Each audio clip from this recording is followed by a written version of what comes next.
O conselleiro de Cultura e Turismo, Román Rodríguez, visitou esta mañá o albergue de peregrinos de Pontevedra para anunciar o aumento de prazas co obxectivo de satisfacer a demanda existente.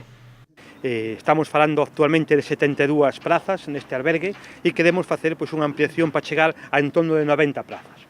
Entendemos que con esta subida de 90 prazas damos resposta ao incremento progresivo que hai de peregrinos na ruta xacobea, neste caso na ruta xacobea portuguesa, tanto do camiño portugués como do camiño pola costa, e agardemos que o recibimento e o trato para os 90 sexa igual que para os 70, que estou absolutamente seguros.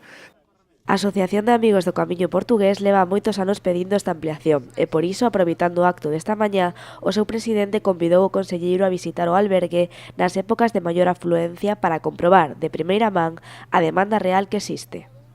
Entón tamén lle dicimos ao conselleiro que veña aquí e ve ás 5 da tarde, ou ás 4 da tarde, cando temos, ou a 1, cando hai 150 peregrinos aí na porta, e non só temos unha capacidade, pois hasta ahora tínhamos 56, agora temos 72 ahora mismo, e agora vamos a ver si ampliamos, deso falará o conselleiro, e, claro, quedan aí na porta, levan 2 horas esperando, e nos darán alguna solución.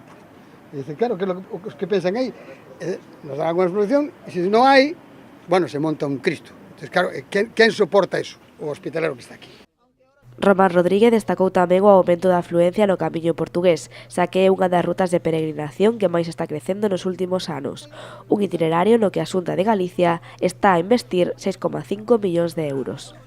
Estamos ante unha das rutas que está tendo un maior crecemento nos últimos anos. De feito, o camiño portugués, as dúas vías do camiño portugués, estamos ahora falando en torno a un 25% dos peregrinos que fan o camiño, prácticamente moi perto dos 70.000, e o que desexamos é que este albergue teña capacidade para albergar aos peregrinos que así o desexen. O albergue de Pontevedra habilitará, por tanto, un novo espazo cunha vintena de camas. Con este aumento, o centro pasará a ser o de maior capacidade dentro do camiño portugués.